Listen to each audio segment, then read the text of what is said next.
Hello guys, andito nga ako sa taas. So mag-aalas 5 na dito guys at ang lamig. So kukunin ko yung aking mga sampay. So nagsampay ako guys kahit walang araw. Wala na namang araw guys. So hindi kami makapagpatuyo. So nagkakaroon ng araw kahapon pero parang isang oras lang pero hindi siya ganun kainit. Dahil makulimlim talaga. Nanginginig ako sa lamig guys. Ayan. Kung makikita nyo ang ating paligid, ayan no. Napakaulap no. Sampay guys.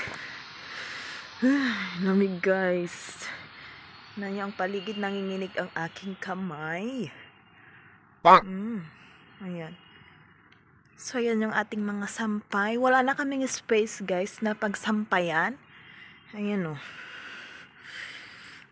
So kahapon pag Thursday kasi dito guys, bawal maglaba. So nakapagpahinga ako kahapon. So ayan yung naipong labahan ng isang araw. Ayan. Nagda-diaper pa yan si Jess ha. Tingnan niyo yung pajamang gamit niya. Ayan. So let's take the cloth na guys.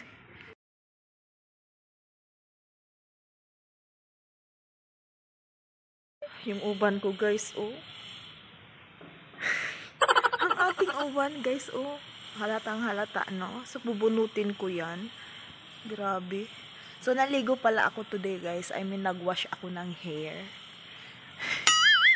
Ayan yung ating uban is nahalata. Medyo basa pa nga itong aking buhok guys. Ayan na yung ating asinampay guys. Ayan. So walang pag-asa talagang hindi siya natuyo. So dinoble spin ko na yan siya guys. Pero wala pa rin. Walang pag-asa. So ilang araw na naman yan na isasampay. Sana bukas magka-araw. Ayan. So bababa na ako guys. Si Just is tulog pa. So gagawa na rin ako ng chai. Ilalatag ko yung mga damit ni Just dito sa bed guys.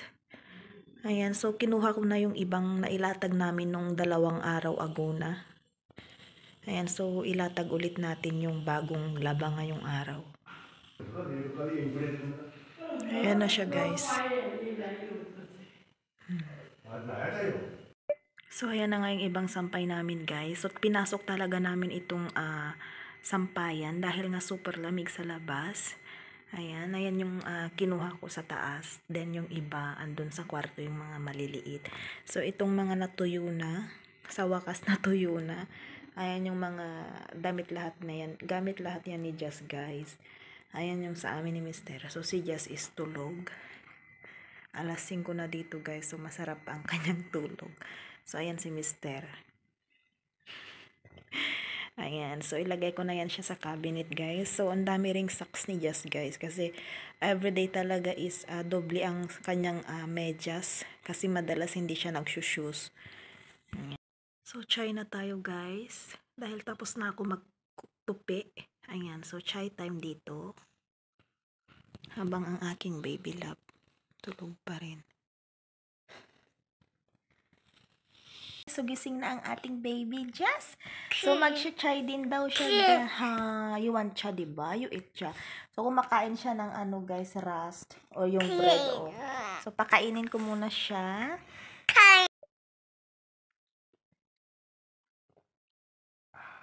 Yes.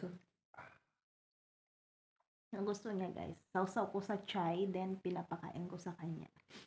Kasi matigas siya, hindi pa niya kayang nguyain.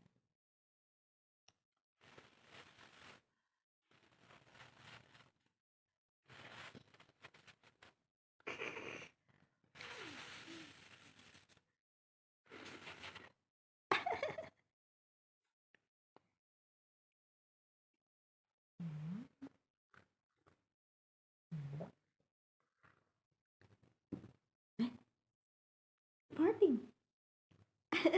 Just a farting. You like it, no? Bye, guys. Say bye-bye to guys na. Say bye-bye. Bye, titas.